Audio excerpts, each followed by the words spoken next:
Bene, buongiorno a tutti,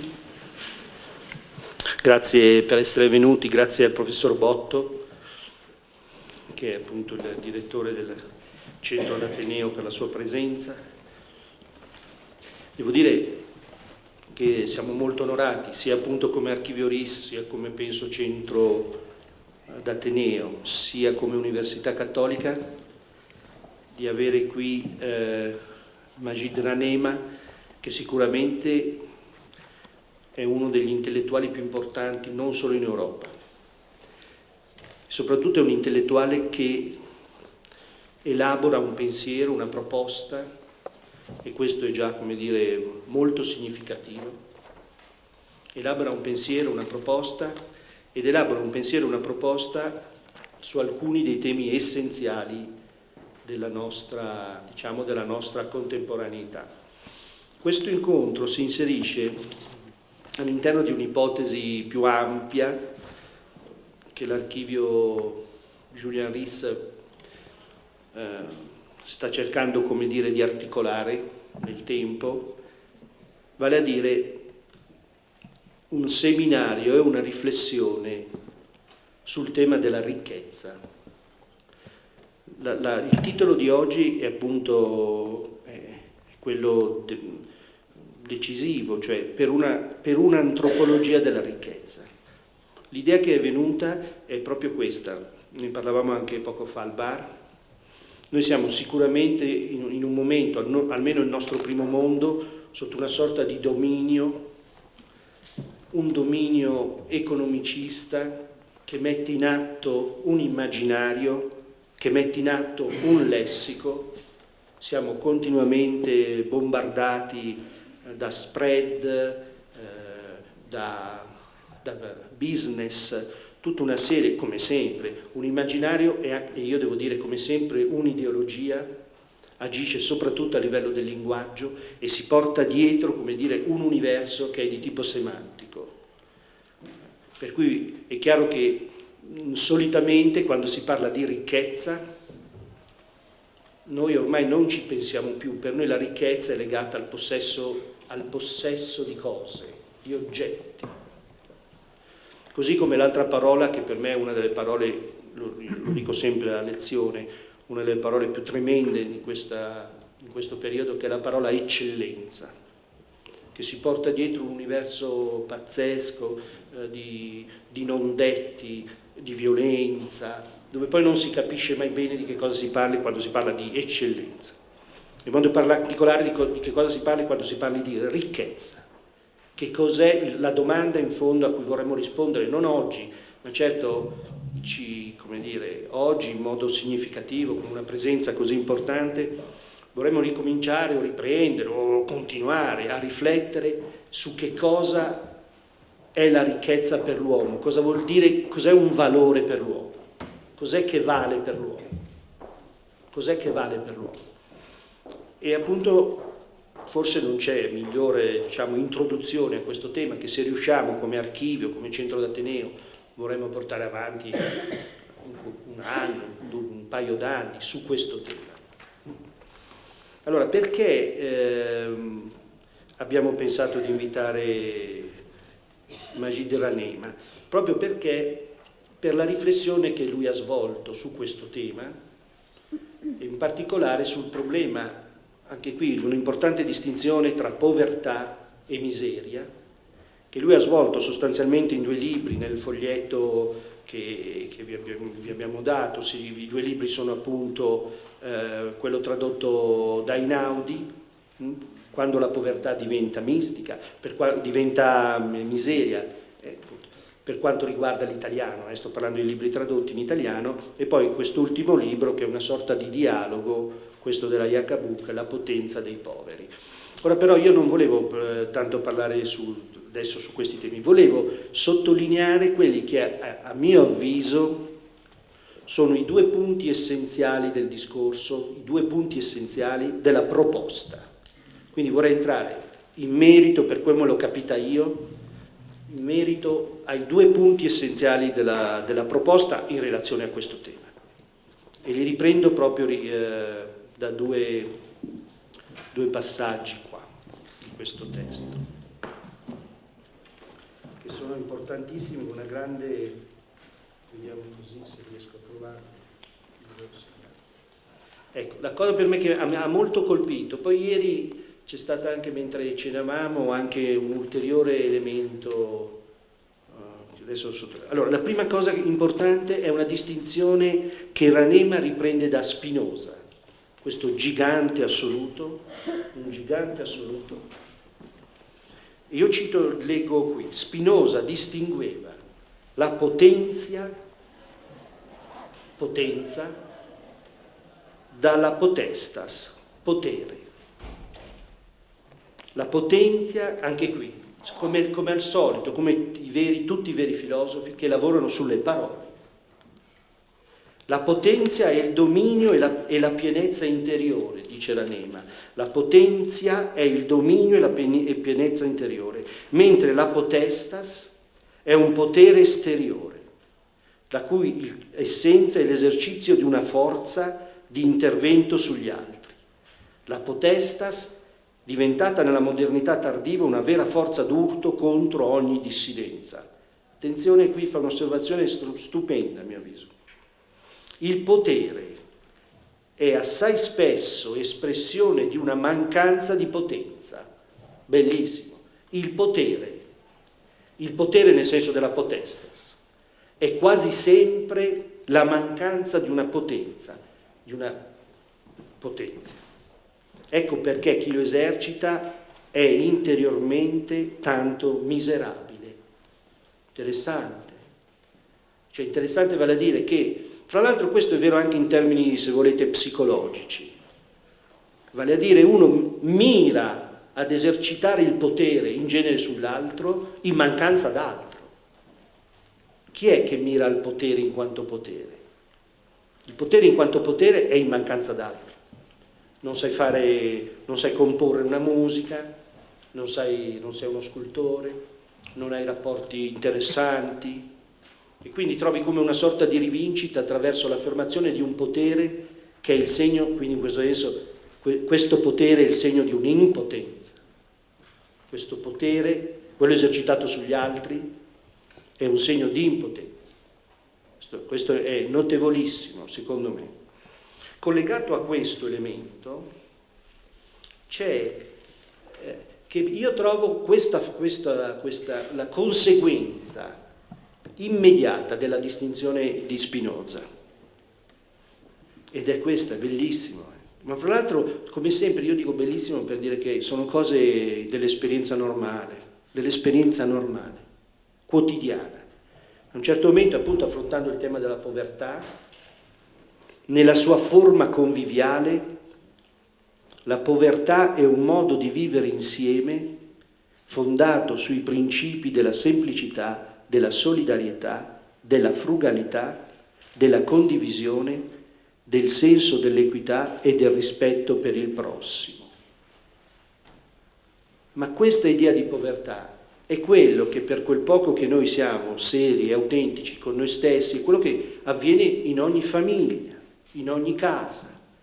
Ma c'è qualcuno che in una casa, c'è forse un padre o una madre che in una casa vuole affermare un potere. Ma un potere su chi? Sui figli? Sugli amici? Ma che potere? Che potere? Fra l'altro questo elemento, dicevamo al bar e poi ho finito, questo elemento, ripeto, che la povertà è la forma normale, una forma conviviale, è un modo di vivere insieme fondato sui principi della semplicità.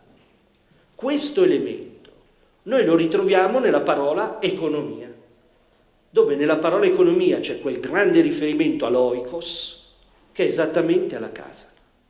Alla casa. Quando oggi si parla di economia, non si parla di economia. Quando si dice economia, oggi non si parla di economia, si parla di tutt'altro. Io dico appunto si parla di business, si parla semplicemente di un arricchimento, si parla di finanza, non si parla di economia. E fra l'altro qui in università sarebbe interessante rispetto alla facoltà di economia avere un dibattito con gli economisti, che come diceva il professore che ha un nipote, diceva che questo suo nipote che insegna economia parlando con lui, gli dice che la sua posizione è una posizione romantica di un filosofo che ancora crede in queste cose, perché l'economia invece è tutt'altro, è esattamente l'opposto. Quello che si chiama oggi economia è una perversione dell'economico. Allora, e quindi dell'idea di ricchezza, quindi dell'idea di povertà, quindi dell'idea di convivenza e così via. Ecco, io volevo fare solo questa introduzione su questi due concetti fondamentali, la distinzione potenzia potestas e quest'idea di povertà che anche qui il professore distingue acutamente dall'idea di miseria. Quindi vi ringrazio. Spero e sono sicuro che questa mattina sia utile almeno per fare un po' di chiarezza in questo mondo pazzesco da questo punto di vista. Lascio la parola al professor Ranema, parlerà in francese, abbiamo consegnato una traccia che abbiamo tradotto, ha avuto la gentilezza di darci e quindi è stato tradotto anche questa traccia in italiano. Poi il dibattito può essere fatto come vogliamo, può essere fatto appunto, le domande possono avvenire in francese, se ci sono in italiano le traduciamo, ma anche in inglese, quindi in questo senso una piccola Babele invertita, ognuno parla nella sua lingua e tutti capiscono. Grazie professore, ci onora moltissimo, grazie. A lei la parola. Vous savez, je suis vraiment très triste que je ne parle pas l'italien, je le comprends un peu, mais je voudrais beaucoup parler cette belle langue qui est vraiment une langue, quelles que soient mes opinions sur les langues, mais la vôtre est une très belle langue, c'est une langue chantante, c'est une langue de désir, c'est une langue très, très sympathique. Alors, je ne le sais pas, donc ça c'est ma pauvreté déjà. Alors, je veux dire que ce qui m'intéresse, et s'il vous plaît, s'il y a une simultanée, vous faites après une traduction, je coupe et puis... Non, vous pouvez parler tranquillement, oui. Alors, je vois, vous savez que les mots, c'est pas simplement l'italien, le persan, l'anglais, mais aujourd'hui, il y a une telle manipulation des mots qu'il faut se méfier des mots. Vous savez, moi, je ne peux plus parler parce que les choses ne signifient pas les mêmes choses pour les autres. Moi, je venais par exemple, le professeur Patrick a dit qu'effectivement, il y a une différence sur le fait qui est pauvre, qu'est-ce qui est pauvre, qu'est-ce qui est riche. Eh bien, quand moi, je ne suis pas un scientifique, en fait, le seul diplôme que j'ai, c'est en économie. Mais à l'époque où j'ai eu mon doctorat, en fait, il n'y avait même pas un cours dit économie en France. C'était l'année 1900, exactement 47. Il n'y avait pas de cours sur l'économie. On appelait ça l'économie politique. Et puis, j'ai pris l'économie politique. Et puis, en principe, c'est l'économie. Mais maintenant, je vois que le monde entier est dans un langage qui ne correspond pas à la vérité, ou en tout cas qui cache la vérité. Parce que quand nous disons pauvre, tout de suite, nous avons l'image d'un malheureux qui vous tend la main, qui a besoin d'argent, et puis qui n'a aucune culture. Et alors quand nous disons riche, tout de suite, nous pensons soit à Mitt Romney, je ne sais pas, ou des gens qui dépensent par milliards, etc.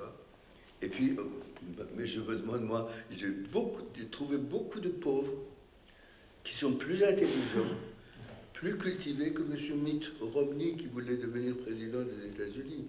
Parce que quand il parle, j'ai l'impression que c'est un homme qui n'a aucune culture. Tout ce qu'il parle, c'est l'argent, nous aurons l'argent, nous aurons ceci, et puis on dépense des milliards et des milliards pour avoir des votes. Alors là, je crois que, pour moi, l'important, au bout de, les dernières 20 années de ma vie, je me suis intéressé à la question de la pauvreté. Parce que c'est même personnel. Ma mère appartenait à une confrérie soufis en Iran, je ne sais pas si vous avez connu. Alors, moi, mon père était un homme d'État, bon, il recevait des gens, mais ma mère ne faisait jamais attention. Mais dès qu'elle partait, elle disait, ah maintenant c'est les pauvres qui viennent, ayez tout en place, mettez les bons melons pour eux, etc. Arrangez-vous que la maison soit propre, etc.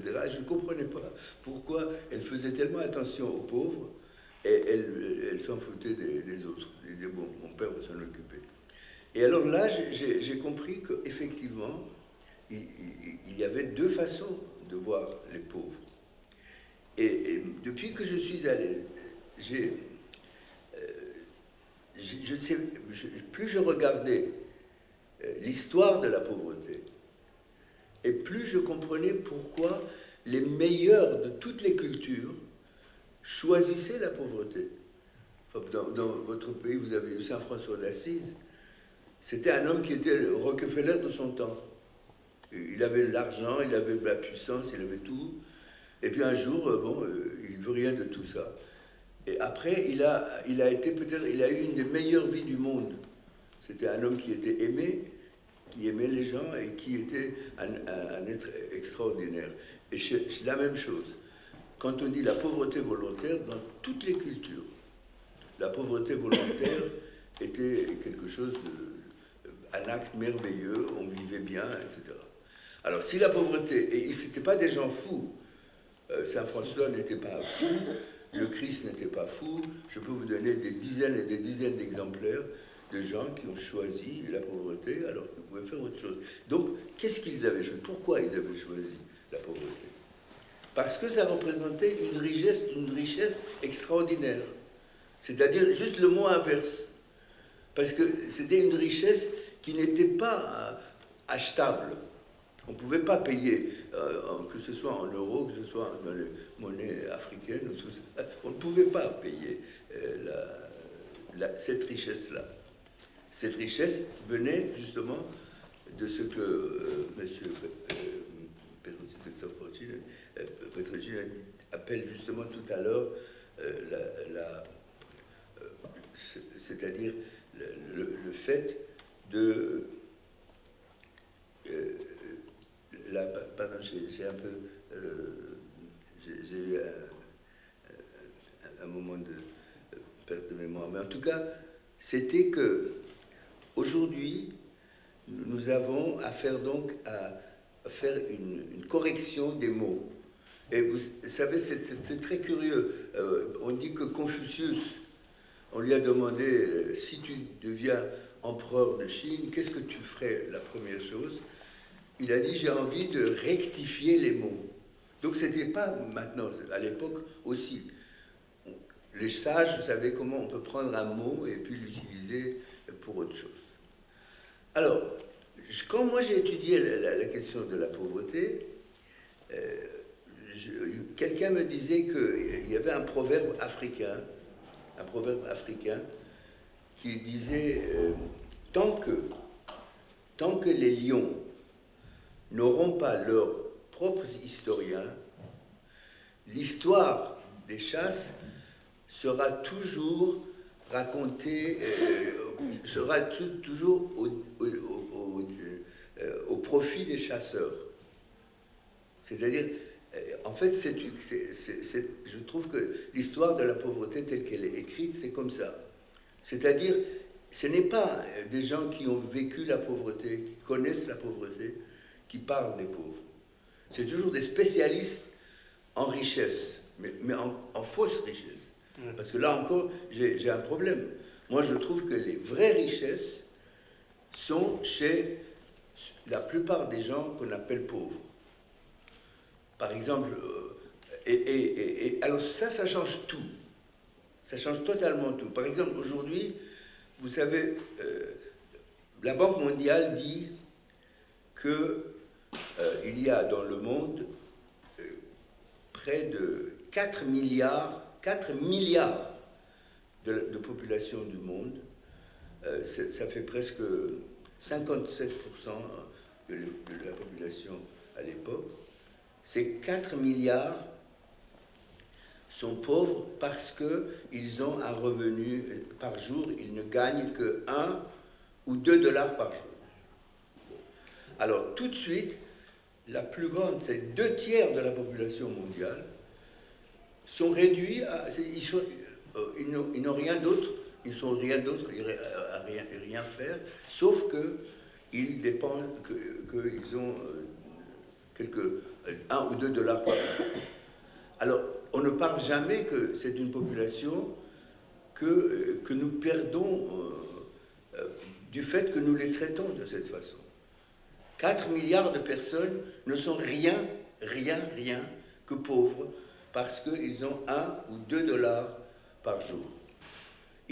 Alors, il se peut que dans ces 4, 5, c'est certain, enfin, les économistes le savent beaucoup mieux parce qu'ils savent très bien compter les probabilités quand il s'agit de gagner de l'argent et tout ça. Ils savent très bien que dans ces 4 milliards de gens, vous imaginez sur des 4 milliards, 4 000 millions de gens qui sont considérés comme pauvres, et là-dedans, on ne parle jamais qu'à l'intérieur de ces 4 milliards, il peut y avoir des Einstein, des Picasso, je sais pas, des Rembrandt, des hommes d'État extraordinaires, qui sont tous détruits parce qu'ils sont considérés uniquement comme pauvres.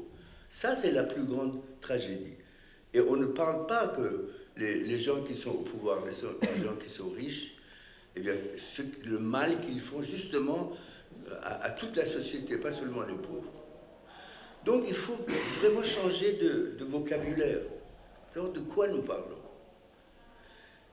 Et alors, je ne sais pas, si je me mets à parler, n'étant pas très sûr que vous comprenez exactement ce que je dis en français, là ça sarà très long. Se possibile posso riassumere velocemente, ma tanto questo posso fare una prima traduzione. Allora, la prima è questo, che siamo in presenza, 3 punti, siamo in presenza di una manipolazione delle parole. Siamo in presenza di una manipolazione delle parole e ciò che dobbiamo fare è una correzione di parole, è una rettifica sulle parole. Dobbiamo cambiare vocabolario, o meglio, dobbiamo interrogarci sulle parole. Si dice una cosa ma si intende un'altra. Il secondo punto, mi sembra, è questa constatazione che in tutte le culture umane i migliori, le persone più acute, più sensibili, scelgono la povertà. Hanno fatto una scelta per la povertà. E queste in tutte le culture umane, e queste persone non sono dei pazzi, ma anzi hanno probabilmente scelto la povertà perché hanno visto nella povertà una forma di ricchezza. Questo mi sembra il secondo punto. Il terzo punto interessante, il proverbio africano, che la storia della povertà è raccontata dagli specialisti della ricchezza, della falsa ricchezza.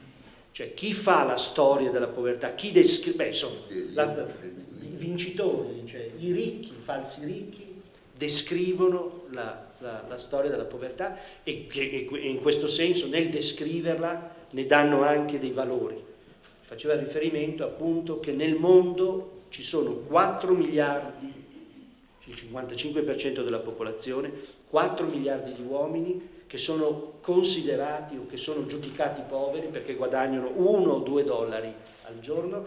E appunto la domanda che si poneva il professore: ma è possibile che in questi 4 miliardi quanti Picasso ci sono, quanti Einstein ci sono? E quindi appunto è questa... Ok, mi sembra che questi siano i punti. Oui, alors maintenant, qu'est-ce que nous pouvons faire dans tout ça? Parce que, bien sûr, c'est un sujet qui peut prendre des années, mais en quelques mots ici, je voudrais passer, s'il vous plaît, quelques points qui sont essentiels si on veut s'intéresser à ces 4 milliards. Parce que ce n'est pas seulement ces 4 milliards, je crois aujourd'hui, le monde entier est devenu pauvre dans ce sens qu'eux, ils entendent, parce que les riches, alors là, eux, ils ne comprennent même pas le mal qu'ils sont en train de faire. Aux autres aussi, parce que toujours ils donnent le mauvais exemple. Vous voyez, aujourd'hui, le capitalisme est tellement, je crois, malin, que finalement, tous ceux même qui sont contre le capitalisme et les dangers du capitalisme pour le monde, eh bien, ils sont pris dans le réseau. C'est-à-dire, finalement, ils ont des enfants, ils ont toute une société autour d'eux, ils ne peuvent pas vivre dans les conditions actuelles, donc ils doivent s'adapter. Alors, ce qui fait, vous voyez, si maintenant on compte ce que nous perdons, nous tous, qui ne sommes pas sur la liste des pauvres. Enfin, je crois qu'ici, bon, on n'est pas dans la liste des 4 milliards. Bon. Mais nous vivons tous de la peur que le système aujourd'hui, le système capitaliste dans ses dernières phases, parce que le système capitaliste est un système quand même très intelligent pour lui-même. Et il sait toujours reculer les frontières de son empire. Et là, vous voyez aujourd'hui, mettons comme, par exemple, les professeurs, je les ai vus aux États-Unis. Vous savez, aujourd'hui, on achète les professeurs d'une façon très, très subtile. Par exemple, vous voyez, moi j'étais à l'université de Berkeley, j'ai enseigné quelques années là-bas. Et là, je sais qu'il y avait des gens qui disaient, au fond, de toute façon, on va avoir, par exemple, l'ère atomique, les choses comme ça qui sont nécessaires à la compréhension du monde, et puis les États-Unis ne peuvent pas être en arrière. Sur le plan aussi écologique, tout ça, tout ce que disent les écologistes, c'est très bien. Les OGM, comment on dit OGM. Oui. Eh bien, les OGM, bon, on a des discussions, mais quand même, tout le monde est en train, surtout aux États-Unis, maintenant, de plus en plus, tout le monde mange des OGM. Eh bien, maintenant, il faut apprendre les dangers des OGM pour qu'après on puisse en parler. Alors, il y a des professeurs auxquels on donne tous les moyens pour étudier les OGM. Et alors, c'est tellement intelligent, pour eux c'est intelligent, mais c'est vraiment dangereux. Eh bien, ils impliquent le professeur à avoir absolument besoin de ces sources de financement. Parce qu'aujourd'hui, vous ne pouvez pas aller faire une étude si vous n'avez pas tous les moyens de le faire.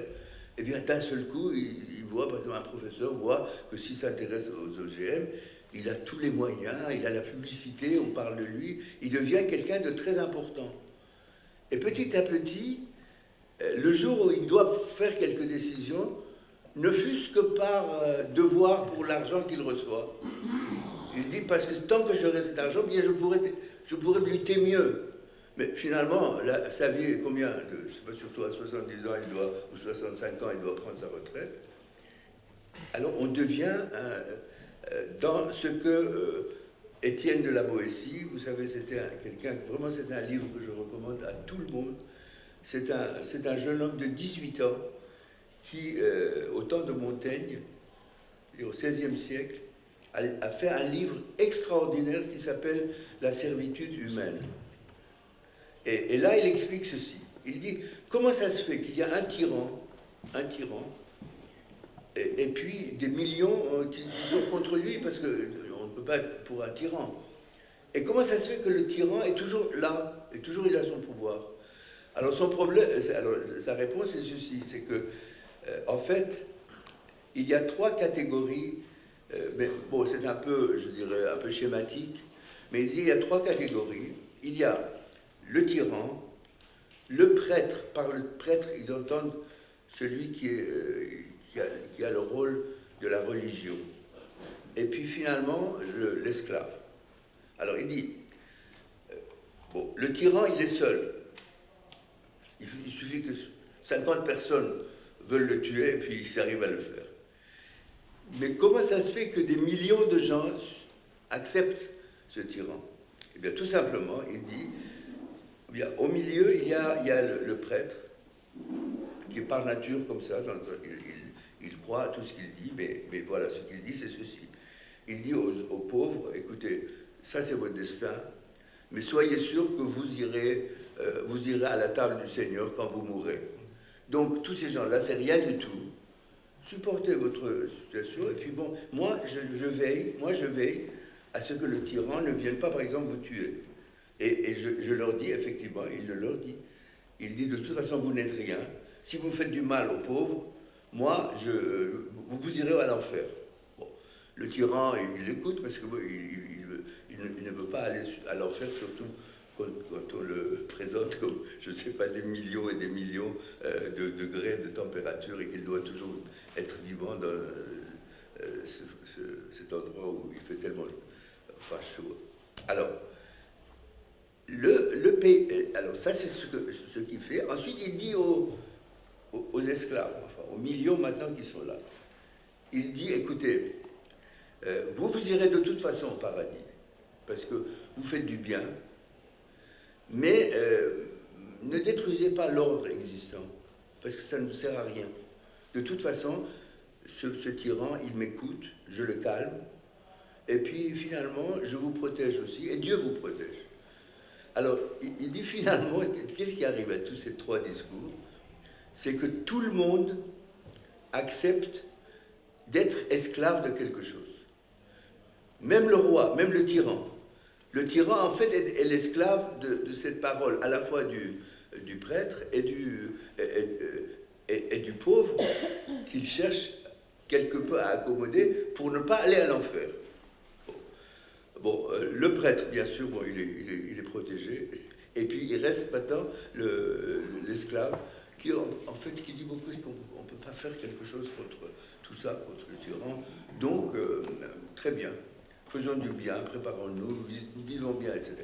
Alors il dit, cette mentalité d'esclave, ça crée ce qu'il appelle la servitude humaine. Et si vous regardez l'histoire, la servitude humaine continue exactement de la même façon aujourd'hui avec tout le progrès, parce que les rôles ne sont pas exactement le prêtre, etc. Ça, il y a tous les autres qui sont intervenus, mais la servitude humaine est là. Et alors le problème véritable, ce n'est pas donner un peu plus d'argent aux pauvres, parce qu'à partir du moment où, dans ces conditions, vous donnez un peu plus d'argent aux pauvres, il sera un ennemi de ses propres pauvres à cause de l'argent qu'il a maintenant. Parce que ce n'est pas un pauvre dans le genre de François d'Assise. C'est quelqu'un qui veut prendre la mentalité du riche, ce qu'il appelle riche, sans savoir qu'il a beaucoup plus de richesses à lui, s'il peut mettre ses richesses en forme, mais pas comme un esclave. Voilà, j'ai trouvé. Sì, allora iniziava appunto ponendo la domanda che cosa possiamo fare se ci si vuole interessare a questi 4 miliardi di persone, che cosa possiamo fare? Secondo passaggio è questa affermazione: il capitalismo è malato, è sicuramente malato, al tempo stesso è molto intelligente, ed è molto intelligente perché riesce a riassorbire tutte le critiche e riesce continuamente ad allargare i propri confini. L'esempio, in relazione ai professori, compra i professori. L'esempio americano, compra i professori dando moltissimi soldi per poter studiare in assoluta libertà, ma chiaramente questo provoca poi nel professore, come dire, una sorta di timidezza nel avanzare una critica, dati i fondi che ha ricevuto. Noi non abbiamo questo problema. Qui in Cattolica, ma in generale in Italia non abbiamo questo problema. Allora, poi faceva la citazione appunto del testo di Laboitier, la servitude humaine, e dove appunto diceva, questo giovane di 18 anni, che appunto diceva questi tre, tentava una spiegazione con queste tre figure, il re, il prete e lo schiavo, in una sorta di intreccio per cui appunto il re comanda, il prete protegge i poveri ma accetta la protezione del re, il povero garantito dal prete che avrà il paradiso se si comporta bene, sostanzialmente accetta questa condizione. Per cui appunto finiva dicendo: questo intreccio non può essere semplicemente rotto dando un po' di soldi al povero, aiutando il povero, perché in qualche modo non lo libera di fatto dalla sua condizione. Oui. Alors, je ne sais pas combien de temps nous avons pour que je prenne quelques petits, qui sont à mon avis importants de ce que même vous avez dit. Et puis, on passe, je ne sais pas, aux questions. J'aimerais bien quelques... Oui, si nous pouvons faire une débat, oui. Oui, alors je vais dire une autre chose qui me semble importante, c'est ce que tout à fait le docteur Petrogino a dit, c'est la question vraiment qu'il y a un capital, une force qui est vraiment la seule force qui est donnée à tout le monde, quel que soit le nom qu'on lui donne. C'est-à-dire, que vous soyez le président des États-Unis ou bien, je ne sais pas, le président du monde, s'il y en a un, je ne sais pas, un jour, que vous soyez le plus pauvre, la personne qui est vraiment dans la misère, parce que là aussi, je voudrais dire deux mots, qu'aujourd'hui, il n'y a que misère, il n'y a plus de richesse. Alors, mais ça, je reviendrai sur ça. C'est que dans cette situation, nous avons vraiment à voir comment, dans cette situation que nous avons aujourd'hui dans le monde, comment est-ce que nous pouvons aller de connaître vraiment quels sont les vrais problèmes auxquels nous pouvons nous attaquer, pour sortir un peu de tout ce brouillon là qui est dans notre tête et qui fait qu'on ne sait plus du tout quoi faire. Eh bien, moi, je crois que c'est la seule chose, je répète, et je suis très heureux que la conférence ait commencé avec ça, c'est la notion de la puissance. C'est-à-dire, pour Spinoza, c'est très clair. Il dit, je ne veux pas entrer dans des discussions entre religieux, non-religieux, etc. Mais il y a une substance, dit-il. Il y a une substance qui est sa propre cause. De toutes les substances du monde qui viennent d'une autre cause, c'est-à-dire vous et moi, bon, ce que nous avons reçu, c'est directement la dernière, c'est de notre père et de notre mère. Bon. Alors vous pouvez expliquer ça religieusement, vous pouvez expliquer ça scientifiquement avec les ADN et tout ça. Donc vous n'êtes pas vous êtes toujours le résultat d'une cause extérieure à vous. Alors il dit il y a une substance qui doit normalement être sa propre cause. Alors il dit les religieux l'appellent Dieu. Moi je vais l'appeler Dieu ou nature. Parce que nous, en tant que personnes qui ne sommes pas le résultat, n'est-ce pas, qui ne sommes toujours le résultat d'une autre cause, eh bien, nous ne pouvons jamais comprendre qu'est-ce que c'est cette substance qui est la première, enfin, mettons que c'est la première, en tout cas qui n'est pas, qui a en même temps sa cause et puis ce résultat. Eh bien, et il dit, et je ne crois pas qu'il soit possible pour qui que soit de dire exactement ce que c'est. Le savant peut aller toujours un peu plus loin. Il dit par exemple, je ne sais pas, c'est le Big Bang, et avant le Big Bang, qu'est-ce qu'il y a, et tous les jours, il y a une chose qui nous mène un peu plus loin. Mais dire qu'est-ce que c'est, ça dépasse, c'est-à-dire ce n'est pas dans notre possibilité de comprendre. Je vous donne par exemple un exemple que je rencontre très souvent avec mon ordinateur. Bon, moi, je suis quelquefois abasourdi par l'ordinateur. J'ai envie de savoir quelque chose sur l'université, sur votre université. Tac, je fais l'université catholique de Milan, et d'un seul coup, il m'apprend des choses que toute ma vie, je n'aurais pas pu apprendre. Je peux apprendre tout avec ça. Donc, c'est vrai que l'ordinateur, à beaucoup d'égards, beaucoup plus intelligent, entre guillemets, dans le sens de savoir les choses, que moi ou que n'importe qui. Parce que je défie n'importe qui aurait tous les renseignements qui se trouvent dans un ordinateur simple. Mais,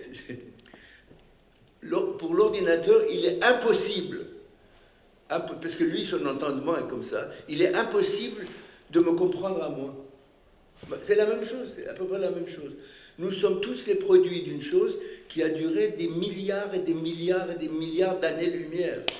Enfin, vous savez très bien, moi j'ai un Mac, là-dedans il y avait une photo d'une galaxie, et sur ces galaxies, quelqu'un m'a dit, tu sais, les 2 points, par exemple, en haut, les tout petits points blancs, eh bien, il y a par exemple, ça peut y avoir 1 million d'années-lumière entre ces 2 points.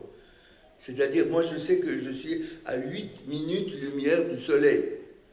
Alors vous voyez, c'est des proportions qu'on ne peut pas imaginer.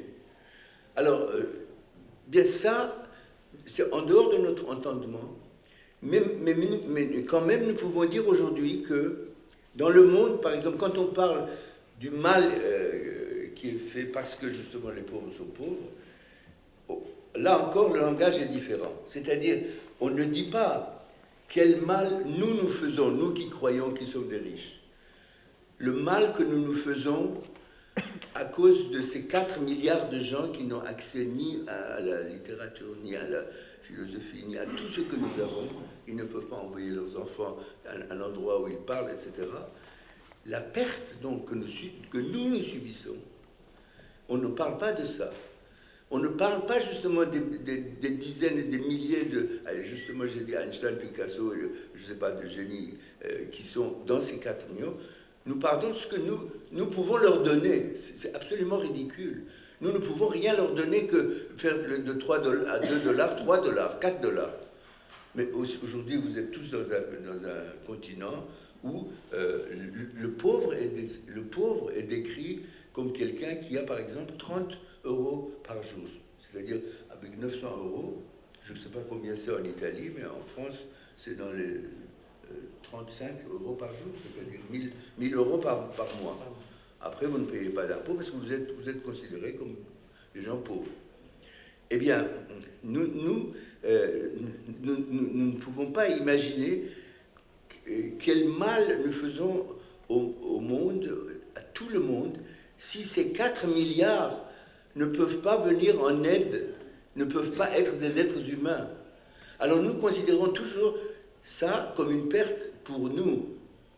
C'est-à-dire, nous voulons donner de l'argent aux pauvres, mais nous ne pensons jamais quelle perte subit l'humanité entière du fait qu'il y a 4 milliards de pauvres.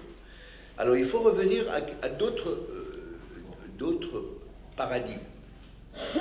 Et là, vous voulez que je passe une seconde pour que vous traduisiez? Oui. No, ma mi sembra cioè, che il problema appunto iniziava riponendo la questione che cosa possiamo fare, quali sono i veri problemi, poneva poi il problema rispetto a Spinoza della causa sui, cioè appunto Dio o la natura, però facendo riferimento al fatto che noi non siamo causa di noi stessi e quindi per noi è incomprensibile un'idea, appunto, non riusciamo a farci un'idea, va al di là delle nostre possibilità di comprendere qualcosa come causa, qualcosa che si pone come causa propria, appunto l'idea di Dio.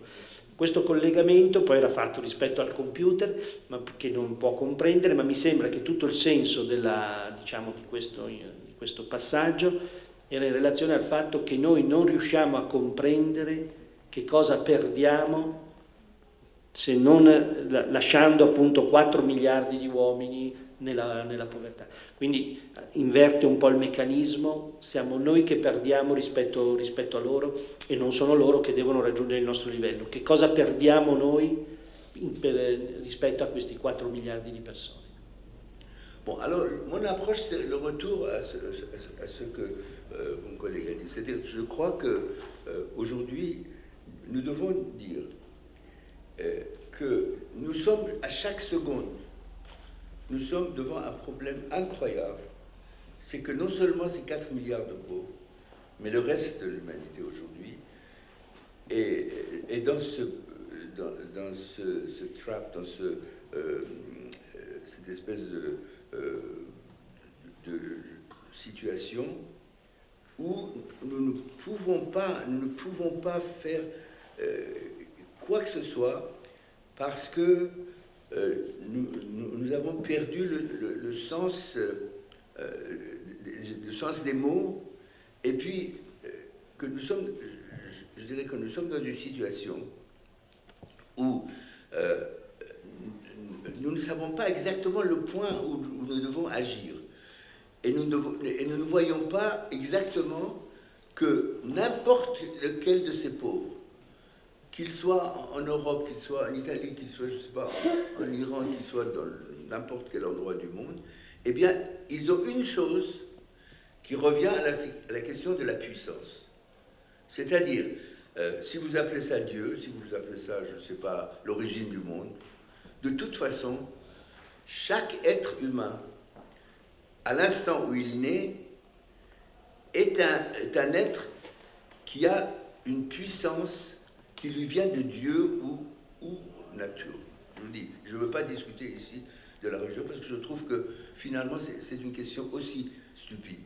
Aujourd'hui, discuter de la religion ou de la non-religion, c'est déjà une question dépassée. Moi, je crois qu'il faut tout simplement dire, voilà, quelle que soit la raison, l'origine qu'on veut imaginer, parce que de toute façon, notre entendement ne peut pas le faire. Alors, nous sommes dans un monde où tout le monde reçoit de toutes les causes qui viennent avant nous, des milliards de causes, des milliards d'années-lumière de causes qui existent, et bien ce que vous recevez, eh bien ça, c'est une puissance qui peut vous permettre potentiellement de devenir vous-même un Einstein, que je dis, ou je ne sais pas, un grand savant, un grand acteur, ou je ne sais pas, un grand musicien, etc. Et ça, vous ne pouvez pas dire qui l'a ou qui ne l'a pas. C'est partagé comme ça, et il y a une espèce de ou justice ou d'injustice, je ne sais pas. Eh bien, moi, je ne peux pas jouer au violon. Bon. Peut-être que j'aurais pu, si j'étais enfant et si j'étais dans un milieu où on me disait le violon est formidable, j'aurais peut-être fait du violon. Mais je ne peux pas dire que je suis différent d'un autre, je suis porteur d'une puissance. Après, qu'est-ce qui vient? Et c'est ça la question. Petit à petit, cette puissance devient malade, comme une plante à qui on ne donne pas l'eau ou les choses suivantes, ou les choses dont elle a besoin. Alors, il essaie de faire, il essaie de prendre la place de cette puissance par cette chose que Spinoza appelle potestas, c'est-à-dire le pouvoir. Moi, je ne peux pas, par exemple, faire quelque chose, je deviens jaloux, par exemple, que je ne sais pas faire de l'argent comme tel, eh bien, je décide de le tuer. Bon, c'est absolument négatif, parce qu'à la fois, il se détruit et il ne vit jamais dans la joie. Mais quand on est dans la puissance, on vit dans la joie. Comme vous savez, un arbre qui est sain, il donne des fleurs, c'est un arbre qui aime donner. Donner devient une question de joie. Comme par exemple, moi je ne sais pas, je n'ai pas été femme, mais je crois que très souvent, je vois les femmes par exemple qui ont des enfants. C'est rare, à moins que la personne soit vraiment malade. Mais en général, la mère, je vois dans toutes les mères une espèce d'amour pour l'enfant qui n'est jamais calculé, que moi je te fais ça, et bien toi, au lieu de me rendre la chose, donc tu ne fais que crier ou bien pisser dans le pantalon, etc. Et non, ils ne font pas ça, ils disent c'est merveilleux, c'est merveilleux. Alors, ils donnent pas parce qu'ils sont obligés, pas parce qu'il y a une morale, mais parce que c'est éthique, c'est-à-dire ça donne de la joie à tout le monde. Eh bien ça c'est que justement, qu'un homme ou une femme qui est conscient de sa puissance, elle ne va pas la vendre contre le pouvoir. C'est-à-dire, moi je veux être ta mère, tu dois m'écouter. Je suis ton père, tu dois m'écouter. Non. Il fait de façon à ce que l'enfant l'écoute. Et l'enfant est heureux. Parce que, vous voyez, donc le rapport puissance donne de la joie. Et vous ne le faites pas pour quelqu'un d'autre, vous le faites pour vous-même. Ça, c'est la différence absolument essentielle. Et la personne qui vit de sa puissance est une personne qui a de la joie. Il ne fait pas ça pour les autres. Moi, vous savez, moi je suis sûr que, encore quand je vois les grands pauvres, par exemple, je donnais l'exemple de François d'Assise. Mais François, par exemple, moi je suis sûr qu'il ne pensait pas faire... il ne pensait pas faire du bien parce qu'on allait parler de lui comme un très grand...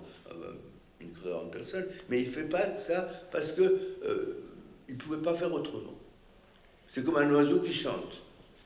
Et moi, je crois que c'est ça que nous devons apprendre, le désir, le chant, la joie.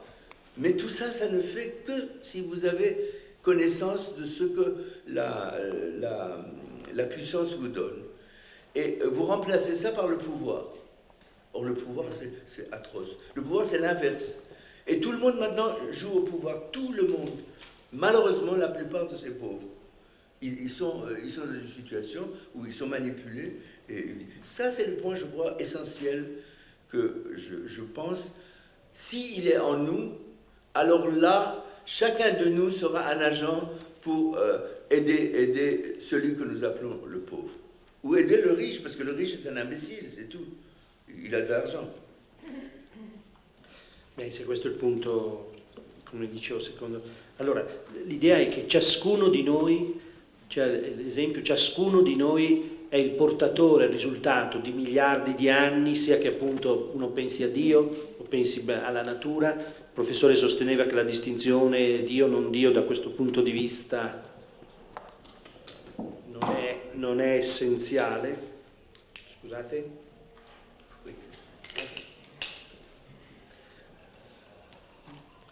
Quindi ciascuno di noi è il portatore di una potenza, una puissance, lui prende appunto la distinzione spinosiana, perché noi siamo il risultato appunto di miliardi di anni, di rapporti, di famiglia, di tradizioni, di storie e via dicendo.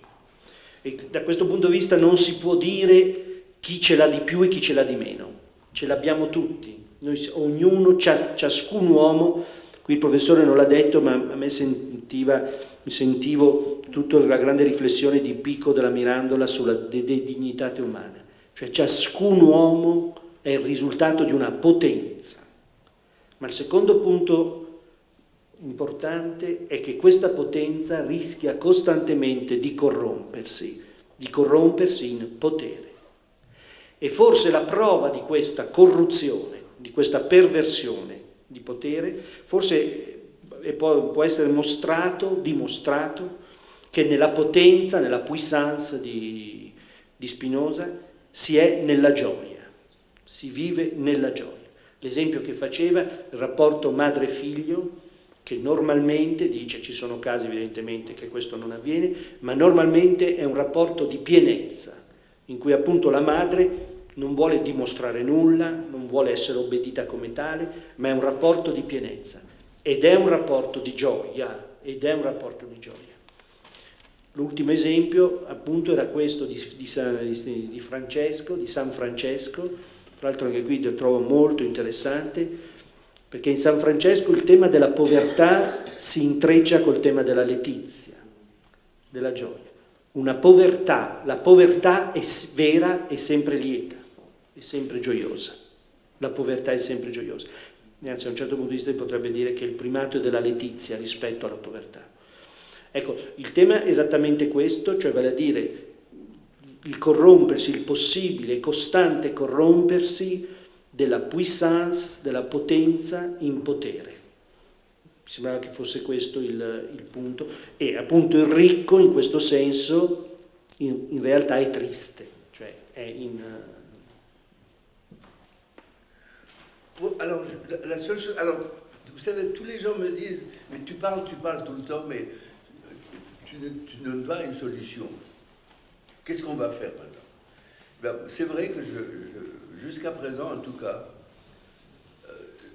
je leur répondais, écoutez, tant qu'on n'a pas compris un problème, les solutions sont en général des fausses solutions. C'est-à-dire, moi, vous me dites, bon, ma maison prend feu. Qu'est-ce que vous faites? Quelle est la solution? Bien, la solution, moi, j'appelle le sapeur-pompier. Mais est-ce que c'est ça une réponse à la question du feu, quand quelque chose prend feu?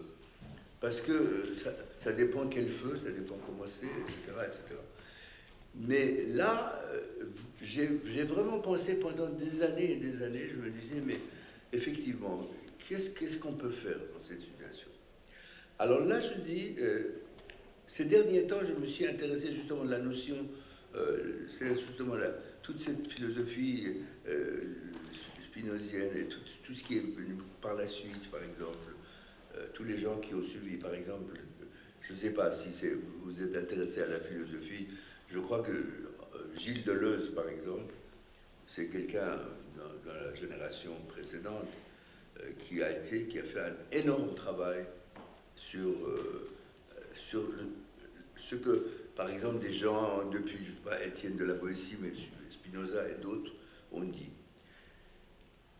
Et là, je peux résumer cela, c'est-à-dire, dans le temps, et je dois vous avouer, moi, toute ma vie, je me suis considéré comme un révolutionnaire.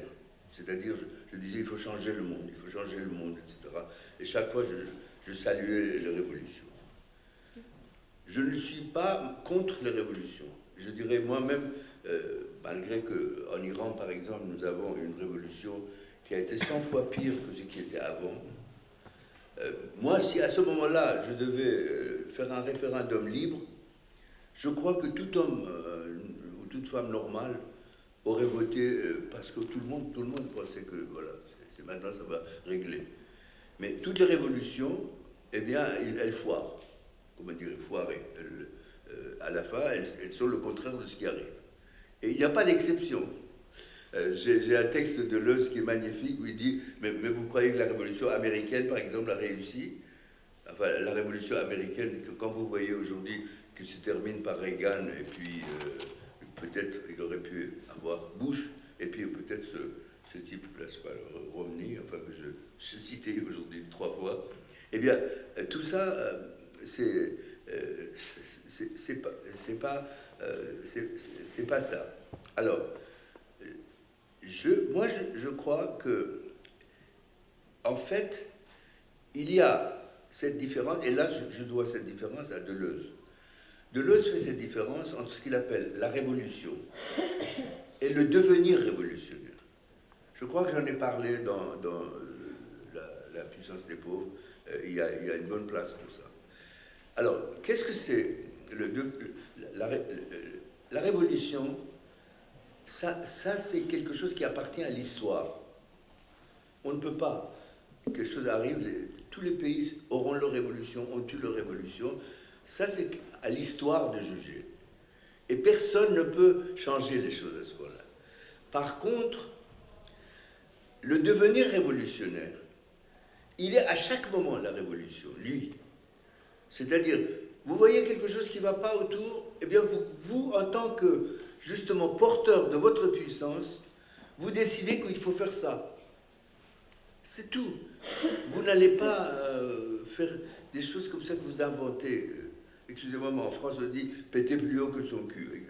C'est-à-dire, vous faites quelque chose que vous ne pouvez pas faire. Moi, je ne peux pas changer le monde. Mais si vous faites ce qu'à ce moment-là, votre devenir révolutionnaire vous appelle, vous ne pouvez pas supporter ça, ce que vous faites crée une jurisprudence qui changera en mieux le monde. Moi, je dis très souvent, par exemple, c'est pas la loi française qui a donné le pouvoir aux femmes en France, en 1935. Jusqu'en 1935, vous savez, en France, théoriquement, une femme ne pouvait pas aller acheter du fromage sans la permission de son mari. Bon, alors, moi, je crois que la première fois, il y a deux possibilités. Une femme qui a dit à son mari qu'elle aimait, elle dit, ben, enfin, tu vois, c'est ridicule que moi je te demande chaque fois que la permission d'acheter du fromage. Enfin, alors il dit non, mais bien sûr, tu peux acheter. Ça a créé une jurisprudence. Il y a une autre femme qui était un peu différente, qui trouvait que son mari exagérait. Il disait, bien, tu ne me donnes pas la permission, je t'emmerde. Je vais le faire, et tu fais ce que tu veux, et puis c'est pas moi. Elle a créé aussi une jurisprudence. Donc les deux ont agi d'une façon révolutionnaire devant quelque chose qui était insensé. Mais tous les deux ont créé une jurisprudence qui un jour deviendra la loi. Eh bien moi je crois que si, en tant que devenir révolutionnaire, chacun de nous faisons quelque chose dans le sens de notre cœur, dans le sens de ce que nous sentons comme devenir révolutionnaire, à ce moment-là, en tout cas, le monde ne sera pas pire que maintenant. Parce que ça, on ne sait pas. On ne sait pas, on ne peut pas tout contrôler. Et il faut accepter ça. La nécessité, notre liberté peut agir dans le cadre de la nécessité. Vous ne pouvez pas faire l'impossible. Moi, je ne sais pas, j'ai envie peut-être de rester encore quelques années en vie, mais je sais que là, même si je fais très bien, bon, j'ai une dizaine d'années, et puis c'est merveilleux. Pourquoi pas? Parce que bon, j'ai vécu dans la joie, et puis après, je suis sûr que bon, ça sera fini.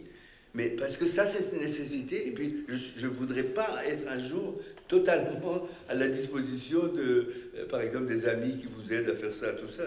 Je crois que c'est fini. Bon, chacun a son temps.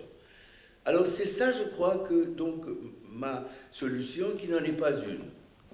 C'est-à-dire garder votre devenir révolutionnaire. Et là encore, ce qui est important, ça, c'est encore à Deleuze, cette formule qu'il a très bien utilisée. Il dit parce que finalement, tous les devenirs, c'est tout le monde. Tout le monde est devenir. Tout le monde, quelqu'un qui change dans sa vie, mais s'il est conscient de devenir révolutionnaire, c'est merveilleux. Mais tout le monde est devenir, mais nous ne pouvons pas changer plus que ça. Mais tout ce que nous pouvons, c'est justement dans ce devenir. Et puis, le temps sera venu. Ce temps, ce n'est pas notre vie, mais ça sera dans une autre vie. En tout cas, c'est tout ce que nous pouvons faire. Et la chose la plus importante, c'est que nous faisons tout ce que nous faisons dans la joie. C'est-à-dire, ça, nous l'avons gagné de toute façon. Vous n'êtes pas sur le point de dire « Merde, qu'est-ce que c'est que cette vie que je mène, etc. Je vais me suicider, je vais faire ceci. » Non, je fais ça avec joie. Et un jour, je disais ça, mais je ne veux pas entrer dans l'histoire de l'Aion, mais il y a un concept grec qui dit, bon, nous avons 3 temps, le temps chronologique, qui est le temps que tout le monde connaît, et l'éternité, qui n'a ni fin ni début. Oui. Mais il y a un temps qu'ils appelaient Aion. C'était un temps qui ne dépendait pas de notre vie, mais qui dépendait d'une chose qui arrivait à son temps. Par exemple, moi, je ne peux pas faire un séquoia en 10 jours le temps de ma vie, ça, parce que le séquoia doit avoir 100 ans, 80 ans, etc. Ah bon, lui, son Aion, c'est différent. Là, moi, je serais différent. Donc, ça, nous devons nous préparer à faire ce que nous pouvons faire de mieux. Et c'est tout. Ce que nous avons fait, et si nous le faisons dans la joie, qu'est-ce que vous voulez de plus? Parce que c'est tout ce qu'on peut faire. Mais ce n'est pas une illusion. La révolution est quand même une illusion si on y croit jusqu'à la fin. Parce que tous les gens qui ont cru à la révolution soviétique, par exemple, moi j'en étais un quand j'étais jeune, eh bien, bon, le jour où, par exemple, tous les rêves des premiers révolutionnaires, comme, je ne sais pas, Mayakovsky, Gorky, tous ces gens-là, deviennent du stalinisme, ensuite Poutine, alors là, bon, j'aurais vraiment eu honte d'avoir participé a tutta questa operazione. Allora, la domanda appunto è quale può essere una soluzione. Dice, sono accusato del fatto che non do una soluzione, però dice, per tentare, per avanzare verso una soluzione bisogna comprendere il problema, bisogna comprendere a fondo il problema. Qui fa riferimento a Deleuze, grande studiosa di Spinoza, e propone una distinzione che fa Deleuze. C'è la distinzione fra la rivoluzione, dice il professor Anema che lui si è sempre considerato un rivoluzionario e che ha creduto nella rivoluzione, la rivoluzione che tuttavia appartiene alla storia. Invece in opposizione alla rivoluzione il divenire rivoluzionario, che appunto non appartiene alla storia, appartiene all'avvenire, e dà questa definizione: in ogni istante del divenire rivoluzionario, in ogni istante essere portatori della propria puissance, della propria potenza, in ogni istante essere portatori della propria potenza. Qui c'è un passaggio molto, devo dire, se mi permettete, molto interessante, e cioè vale a dire l'idea che questo divenire rivoluzionario, cioè questo essere portatori della propria potenza in ogni istante, genera una giurisprudenza che un giorno arriverà a diventare legge. Ha fatto l'esempio della Francia, del divieto appunto delle donne fino al 1935 di andare a comprare il formaggio se non avevano l'autorizzazione del marito, però dice che poi pian piano, appunto l'esempio, una donna ha iniziato a discutere questo, ha detto ma ti sembra giusto, ed è andata a comprare il formaggio. Ecco, questa pienezza, questo essere portatori ha poi generato una legge. Quindi la mia soluzione, dice il professore, la mia soluzione è una: salvaguardare la propria potenza, che non vuol dire, appunto, in base a tutto il discorso, esercitare un potere, che invece sarebbe la contraddizione di questo. Ha terminato ricordando questi 3 tempi greci, appunto il tempo tradizionale, il tempo cronologico, l'eternità, e poi l'aion, cioè il aion è nel senso del tempo che avviene nel momento in cui avviene, il tempo che avviene nel momento in cui avviene. E il tempo che avviene nel momento in cui avviene è la nostra potenza, è il nostro essere qui. Quindi dice, è una soluzione che non è una, perché non può essere, che non può essere una nel senso dell'uniforme, proprio perché invece è l'esaltazione di ogni singola posizione. Se volete adesso possiamo appunto fare un po' di dibattito. Ripeto, le domande possono essere rivolte anche in inglese, in francese, poi in italiano non ci pensiamo. Prego.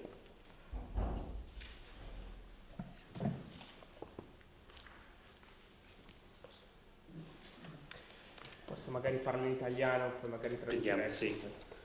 Lei ha parlato di San Francesco. Quando iniziamo a parlare, professor Ranema, il mio pensiero volgeva subito verso questa figura che è stata fondamentale per la storia dell'Occidente, il cosiddetto Occidente, perché è un personaggio che è riuscito a cambiare la Chiesa, e cambiando la Chiesa è riuscito a cambiare l'Europa, e l'ha cambiata attraverso la povertà, la sua scelta di essere e di diventare povero. Volevo chiederle come oggi si può rendere questa scelta ancora attuale, partendo dal suo pensiero, dalle cose che sono emerse, e come oggi si può andare contro tutta quella pensiero comune. Penso ad esempio alla pubblicità. Vi faccio una domanda magari banale, però il mondo oggi ci porta a conseguenze opposte a quella che è la scelta della povertà. Volevo chiederle, ecco, questa cosa: come oggi si può scegliere di essere poveri e quindi più ricchi? Non, c'est le problème de Saint François. Dans quelle manière Saint François, c'est une figure encore actuelle pour nous, et tandis que le monde entier, le premier monde, il va dans une toute autre direction. C'est la publicité, il nous dit toute autre chose. Oui. Comment est possible? Oui, mais bien sûr. Moi, je ne sais pas, je ne suis pas historien pour dire, à l'époque de Saint François, par exemple, qu'est-ce qu'était le monde? Bon, c'était peut-être encore un monde un peu meilleur que maintenant. Mais je crois que, sincèrement, cette question se pose toujours. À l'époque aussi, ça se posait. Il y avait beaucoup de choses qu'on ne pouvait pas faire. Moi, je crois que François d'Assise, lui, il était conscient de tout ça. Il n'attendait pas qu'à la fin de sa vie, par exemple, l'Italie serait un paradis où les gens seraient tous sauvés, mais il pensait que ce qu'il faisait était beaucoup plus important que n'importe quelle autre chose qu'il faisait. D'abord, parce que ça venait de sa puissance qui donnait déjà une joie intérieure. Je suis sûr que lui, c'était un être, une gorge chantante, comme on dit. C'était un être qui n'était pas du tout un être qui se retirait comme ça, comme un moine qui, par exemple, pas les moines, il y a aussi beaucoup de bons moines, hein, mais je veux dire, c'était pas un être qui se donnait parce qu'il devait le faire. Il le faisait parce qu'il aimait la vie, et ça, c'est ça qui en faisait un exemple. C'est-à-dire, il devenait lui-même source permanente de jurisprudence dans tout ce qu'il faisait. Voyez. Et c'est ça qui était important. Et on le voyait dans la vie. On le voyait dans chaque geste. Alors lui, il allait inspirer le plus grand nombre possible. Maintenant, je crois qu'il y a une telle, je dirais, une telle force comment on dit, quelqu'un qui est ambitieux et qui se prend vraiment pour quelqu'un de très important. Tous ces économistes, tous ces gens qui donnent des solutions. Par exemple, je fais dans le cas de la pauvreté, je dis une chose, c'est qu'il y a un Américain, il y a juste 10 ans, qui s'appelait Jeffrey Sachs. Il a écrit un livre best-seller dans le monde entier, et ça s'appelait La fin de la pauvreté. Et il disait, si tous les Américains me donnent une semaine d'argent de leur cappuccino qu'ils prennent, eh bien, là, en 1920, je crois, 20, il avait donné, il n'y aurait plus de pauvres. Bien, maintenant, on a déjà presque à 8 ans de ce, et puis il y a encore plus de pauvres, etc. Donc, c'était des gens, vous savez, qui se prenaient pour des gens qui voulaient sauver le monde, alors qu'ils ne savaient pas qu'ils étaient eux-mêmes responsables, parce qu'ils croyaient, ils donnaient des illusions. Mais François ne voulait jamais, ne prétendait pas à des choses auxquelles il ne croyait pas et qui n'étaient pas vraies. Il disait, moi, je peux donner l'exemple de quelqu'un qui fait ce que je peux. Et en fait, vraiment, il était ça parce qu'il vivait de ce que Spinoza appelle le désir. Parce que là encore, c'est une chose importante. Vous savez, le désir, il est pris mal par les gens qui ne savent pas choisir leur richesse. Parce que pour moi, c'est ça qui est important. Comment vous et moi, nous définissons notre richesse. Pour moi, un instant que je passe comme ça, c'est un instant de richesse. Je ne pense pas, écoutez, j'ai fait un voyage, je ne sais pas très bien, etc. Non, mais ça va me donner cette atmosphère où nous parlons, etc. Ça me donne de la joie. Je ne le fais pas parce que je suis obligé. Je ne le fais pas parce que je suis payé. Parce que je le fais tout simplement parce que ça me donne, ce que je cherche, c'est la joie. Et dans ça, nous pouvons parler, et je ne sais pas du tout, je n'ai pas du tout, en croyant ce que je fais, maintenant je vais changer le monde, non.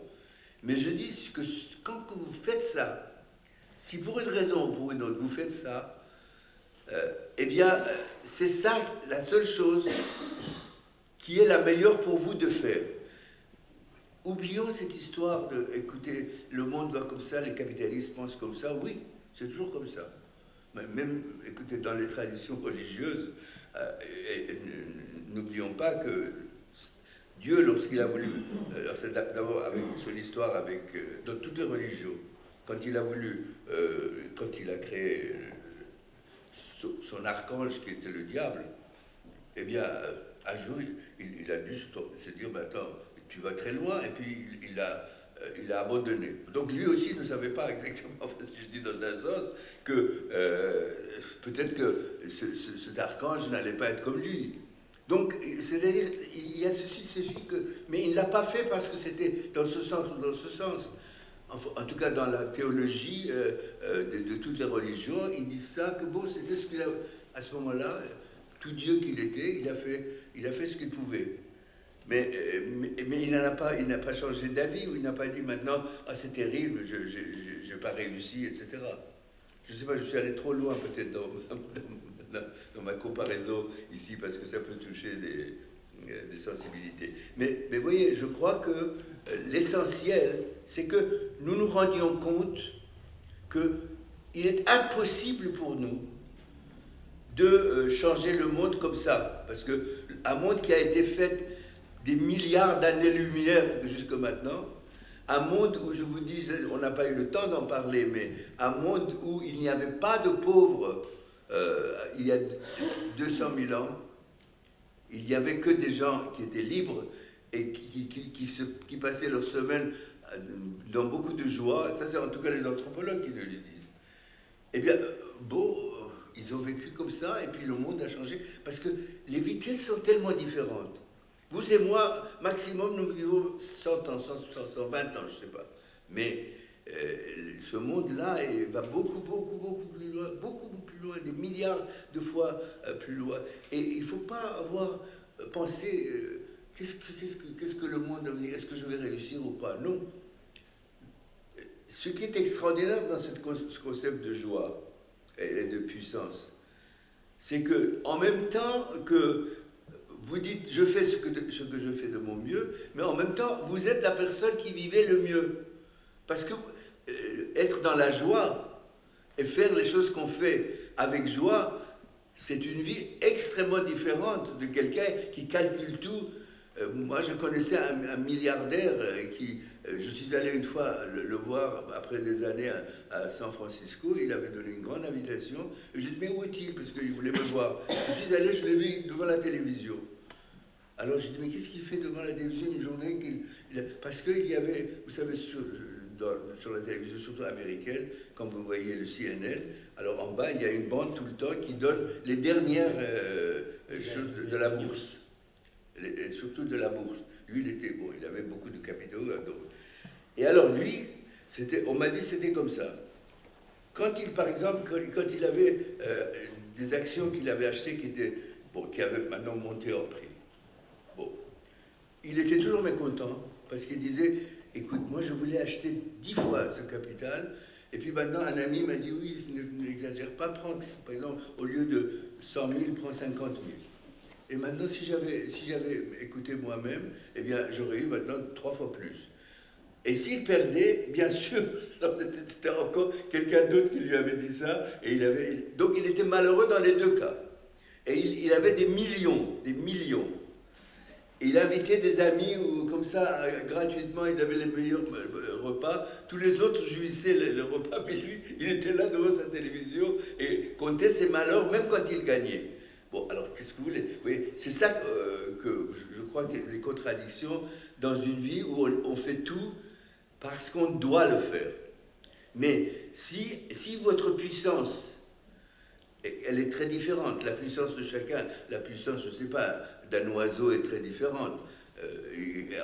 À beaucoup de choses, si elle est meilleure que vous, parce que par exemple, quand un oiseau se déplace d'une forêt à l'autre, il ne pense pas s'il doit prendre tel avion ou tel autre, s'il doit payer plus ou pas, ou s'il y a, je ne sais pas, une compagnie qui vous fait des billets un peu moins chers, etc. Il s'en va et il est heureux. Et puis, c'est ça, je crois qu'il faut changer simplement de paradigme.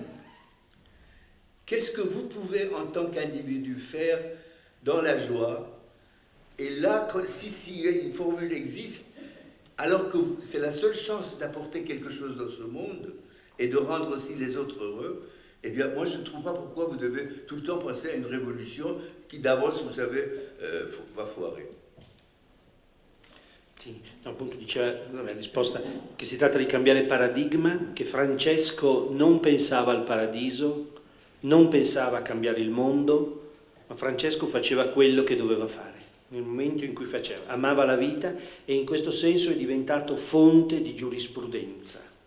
Ecco, questo è il punto, fonte di giurisprudenza. È impossibile, diceva, pensare di cambiare il mondo, una cosa talmente vasta, complessa, che ci supera infinitamente. Ciò che si deve fare, ciò che si può fare, è esattamente vivere la propria puissance, la propria potenza ed essere nella gioia.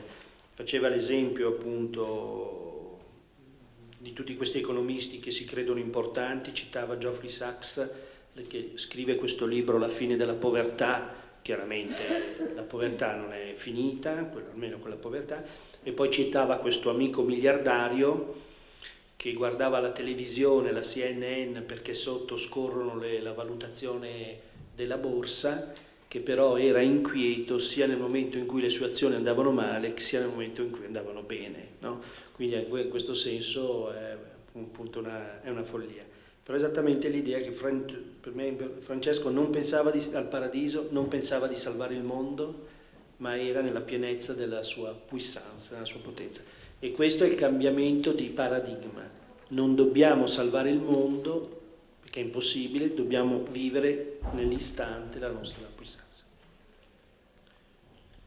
Je voudrais demander si vous considérez cette corruption de la puissance en pouvoir une tendance de l'histoire humaine toute, donc du paléolithique supérieur jusqu'à aujourd'hui, ou s'il y a quelque chose de spécifique, et quelle est cette traite spécifique de notre âge contemporain. Donc cette corruption est-il un jeu entre nous dans une façon différente, qualitativement différente, ou est-il un problème seulement de quantité, seulement entre guillemets, parce que 4 donc milliards sont beaucoup, mais quantité et pas qualité.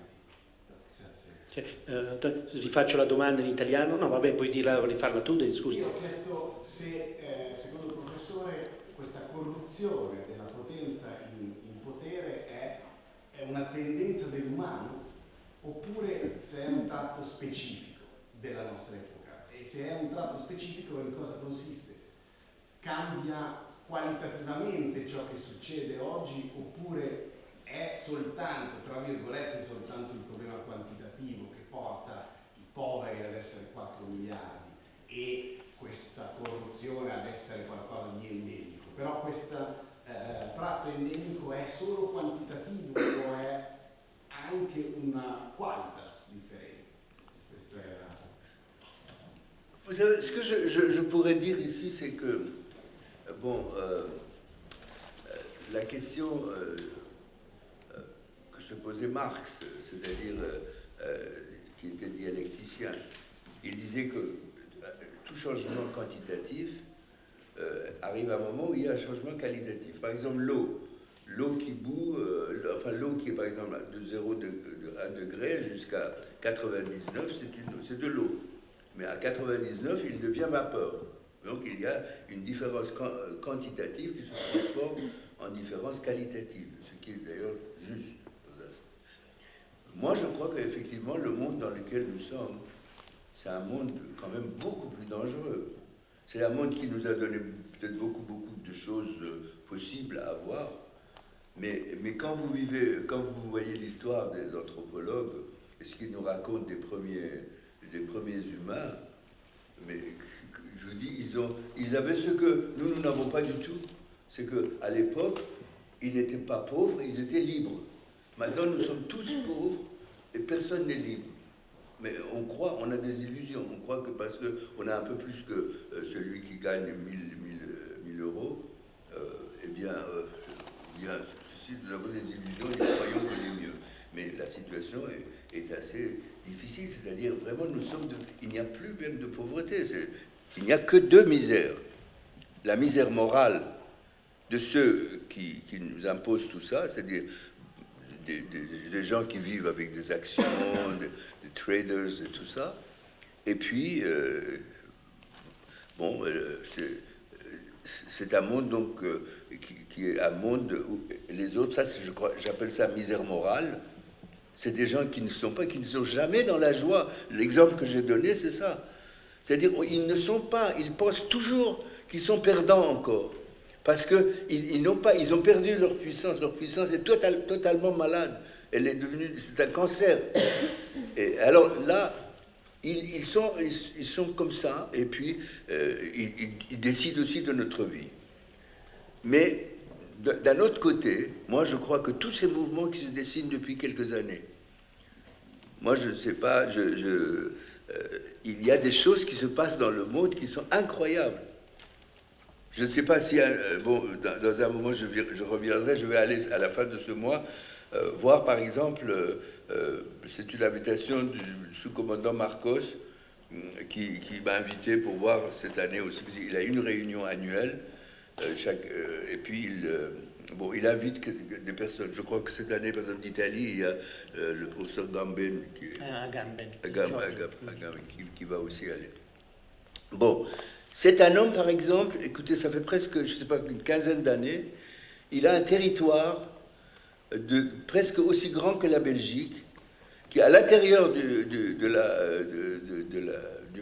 Mexique, qui n'a pas utilisé, sauf les premières semaines, la violence. Il n'a pas de gouvernement. Si, il a un gouvernement qui s'appelle le bon gouvernement. Et puis, il a ce territoire, et il vit, paraît-il, en tout cas, les choses qu'il dit, les choses qu'il passe ne sont pas du tout comme ceux d'un chef d'État. Il est là encore, par exemple, dans un de ses discours, il disait, alors que lui, il est militaire, enfin, il est sous-commandant, alors il disait, vous savez, par exemple, les militaires, méfiez-vous toujours des militaires. Bon, parce qu'il disait, bon, pourquoi des militaires particulièrement? Il dit, parce que vous savez, avec un militaire, il peut être très très bien, il peut être très gentil, mais il y a quelque chose qu'il a au fond de sa tête. C'est-à-dire, il sait que quand il est à court d'arguments, il a un fusil plus que vous.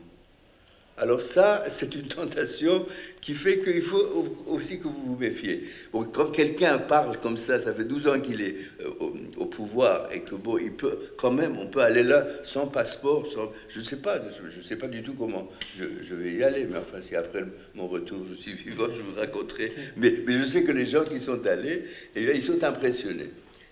Bon, s'il avait dit, mais qu'est-ce que nous aurions pu faire comme ça et faire autre chose? Il a fait autre chose. Il a fait absolument autre chose. Bon, il y a beaucoup de gens qui font là, et puis ça laisse des traces. Ça laisse des traces pour les enfants, ça laisse des traces ailleurs. Bon, on dit, bon, s'il a réussi, pourquoi nous ne faisions pas autre chose?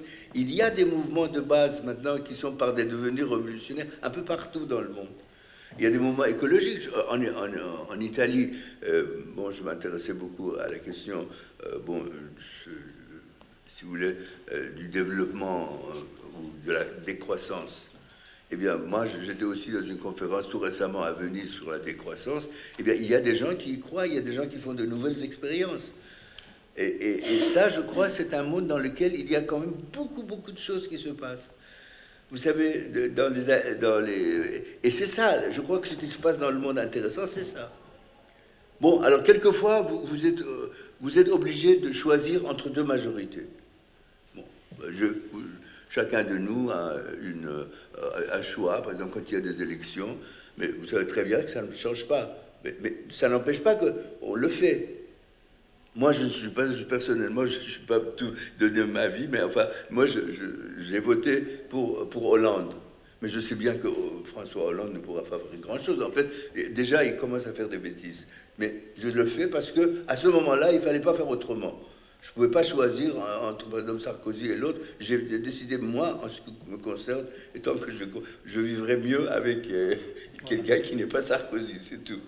Bon, je vous dis tout ça parce que je ne peux pas, je crois que nous nous prenons vraiment pour des gens que nous ne sommes pas, chacun qui croit que lui, il va changer le monde. Mais le monde, c'est dans le sens qu'il croit, c'est-à-dire que d'un seul coup, le monde devient un endroit vivable pour tout le monde. Ça, c'est impossible. Mais je ne prends jamais, je ne peux jamais accepter ce fait qu'il ne change pas. Ça, c'est parce que ça aussi, c'est une vérité. Combien de temps ça va prendre? Je ne sais pas. Et aucun de nous ne peut savoir plus que les années où il va vivre. Mais il va laisser, et c'est ça aussi très important, je crois, je peux dire à mon âge, bientôt je vais avoir 90 ans, eh bien, moi, à mon âge, je trouve que, effectivement, il y a des choses qu'on peut faire et qu'il ne faut pas faire, mais je ne m'attends pas à ce que le monde change, ou alors une réunion comme ça change le monde. Mais il va changer dans le sens où nous croyons que nous pouvons changer le monde. C'est-à-dire, finalement, dans toutes ces étoiles, dans toutes ces forces qui existent, nous sommes juste un petit grain de... mais ce sont ces petites choses, ces petites vagues qui, de toute façon, vont faire un tsunami ou pas. Oui. Ça ne dépend pas de nous. Moi, je crois que simplement, nous pouvons mieux vivre chacun, tant que nous savons que nous avons une force divine en nous. Et cette force, c'est la puissance. C'est-à-dire, chacun peut, dans sa vie, avoir... c'est-à-dire simplement savoir que c'est pas avec le pouvoir, mais c'est la façon dont il peut faire de sa puissance, que personne ne peut lui prendre, l'empêcher d'être malade et de devenir dangereuse. C'est-à-dire que la puissance devienne un sujet de, je sais pas, de servitude du pouvoir. Alors là, ça c'est horrible. Sì. No, ha detto che oggi il mondo, mi sembra che adesso riassumo velocemente, oggi il mondo è molto più pericoloso di un tempo.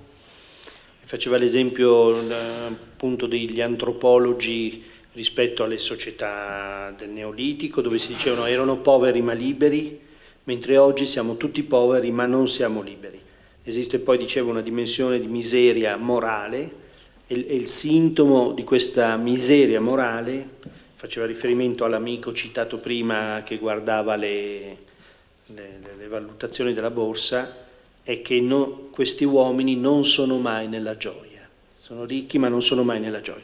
Faceva poi riferimento ad alcune esperienze dove è possibile, del subcomandante Marcos, ha detto, dove fa un'altra cosa, ha fatto un'altra cosa, certo dice al fucile e questo crea dei problemi, però ha fatto delle altre cose, ha fatto riferimento al tema della decrescita, Latouche, la grande riflessione di Latouche, sulla quale c'è un certo consenso, e poi ha ripetuto la cosa che dice quanto tempo ci vorrà, non lo so, dice, però ci sono al tempo stesso delle cose che possiamo fare, cioè possiamo già da subito possiamo vivere meglio, e quindi è quel divenire rivoluzionario di cui parlava.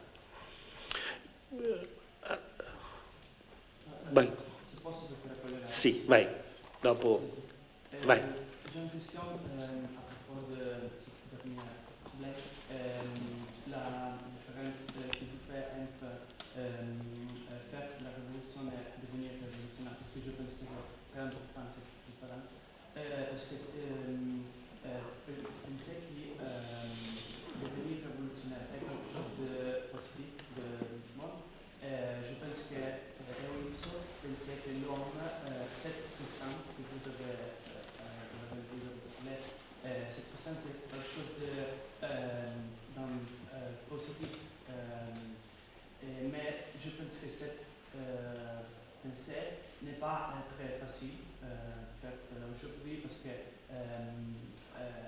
je pense à Hobbes ou Freud ou Nietzsche qui pensent que cette puissance c'est quelque chose qui doit être contrôlé.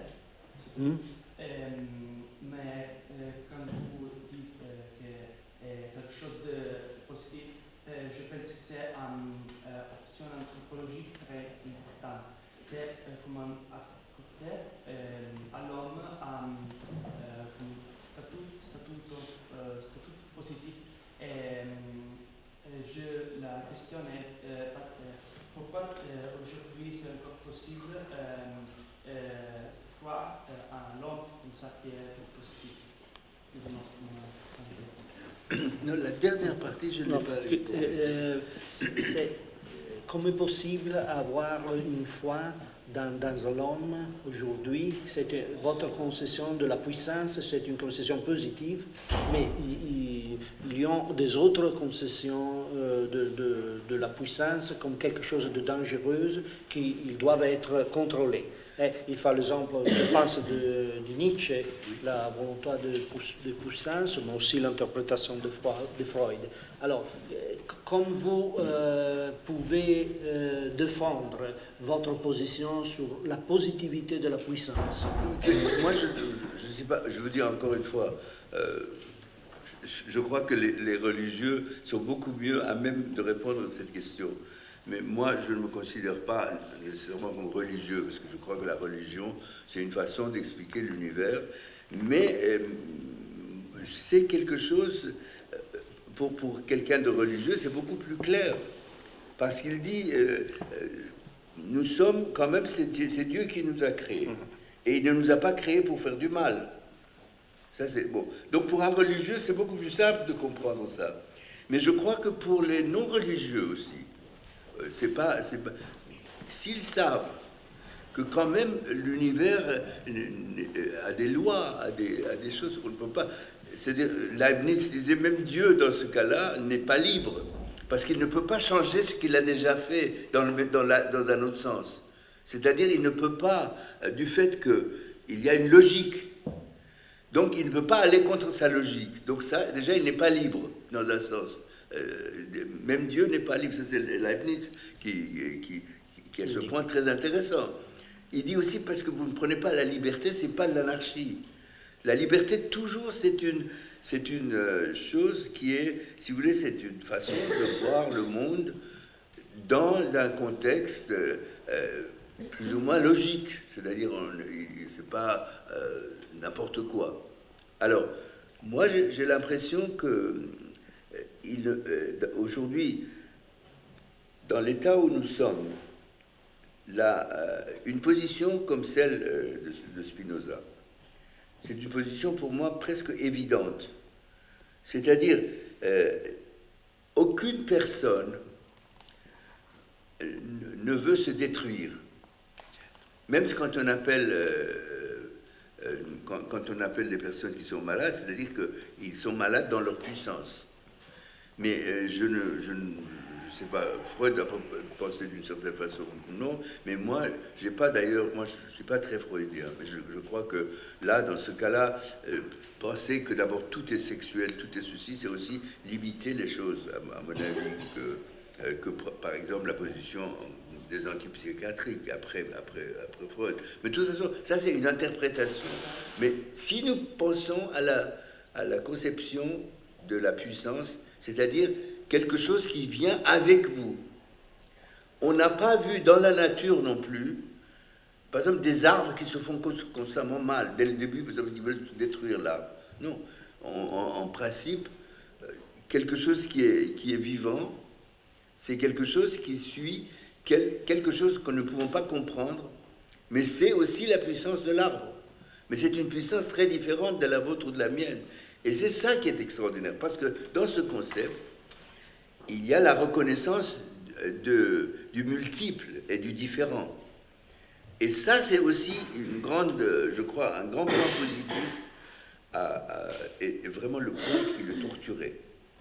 Parce que la question lui posée, ça, il ne l'a pas résolu dans l'éthique, mais dans ses autres traités. Bon, il disait, mais comment on fait ? À un moment donné, il avait pensé qu'avec tout ce qui s'est arrivé en Hollande, il a dit, bon, il y avait des choses qui étaient terribles. Alors, il pensait, mais peut-être il est mieux qu'au lieu d'un président élu et tout ça, qu'il y ait un bon monarque. Un bon monarque, comme dans le temps on pensait, comme un vieux sage. Et là, parce qu'il disait que, bon, les monarques aussi sont, si c'est changeant, parce que bon, il se peut que justement ce soit le jeu de pouvoir. Mais jusqu'à la fin, là encore, il a pris cette question comme une question de l'impossible devant les faits. C'est-à-dire, moi, je ne peux pas. Il y a des choses devant lesquelles je ne peux pas me décider tant que je crois aux différences. C'est-à-dire, dans une société où les gens, quand même, sont différents, que ce soit parce qu'ils n'écoutent pas leur puissance, ils sont malades dans leur puissance, ils sont différents et ils ont des tendances destructrices. Beaucoup de gens. Et puis ils se trompent. Il y a beaucoup de gens qui se trompent. Alors, est-ce que la démocratie est une bonne chose ? En fait, il avait vu que la démocratie... Non, en fait, encore une phrase de Deleuze qui est extraordinaire. Il dit, les minorités sont tout le monde, mais les majorités ne sont personne. Parce que les majorités, même si c'est démocratique, c'est une majorité numérique. Et ce n'est pas une majorité ontologique. comme dans le cas. Bon, alors, oui, qu'est-ce qu'on va faire? Qu'est-ce qu'on va faire? Aujourd'hui, les États-Unis, c'est un pays libre, mais à presque quelques voies de différence, on aurait pu avoir Mitt Romney, qui quelqu'un quand même qui est très dangereux, par exemple. Bon. Alors, donc là, on est obligé de dire, mais c'est la solution encore la moins mauvaise. C'est-à-dire, la reconnaissance des différences, c'est absolument nécessaire. Parce que les puissances sont différentes de nature. Mais nous n'avons pas d'autre choix. C'est là où, de nouveau, nous venons devant le fait que jusqu'à combien de choses nous avons le choix. Parce qu'il ne faut pas croire, nous ne sommes pas Dieu. Mais je veux dire, si vous êtes conséquent, nos soufis, enfin même Rumi par exemple, à un moment donné, des choses extraordinaires, quand il dit que Dieu, et lui il croyait en Dieu, mais il croyait, enfin le Coran, on dit toujours ses œuvres c'est le Coran, mais c'est un Coran très très subversif. Parce qu'il dit à un moment que Dieu, quand en fait, quelle était la faute du diable? Parce que le diable, d'abord, il avait été très porté par Dieu, parce que c'était quand même Dieu, ça c'était la puissance pure que Dieu lui avait laissée.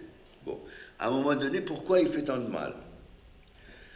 Alors là, il dit finalement, qu'est-ce que Dieu a dit? Dans notre tradition religieuse, on dit que quand Dieu, qui était l'archange, quand le diable qui était l'archange, et puis Dieu lui a dit, bon, comme tu es tous les autres, et qu'il a créé l'homme, alors il s'est dit, mais attends, parce que Dieu lui a dit, prosterne-toi devant cet homme.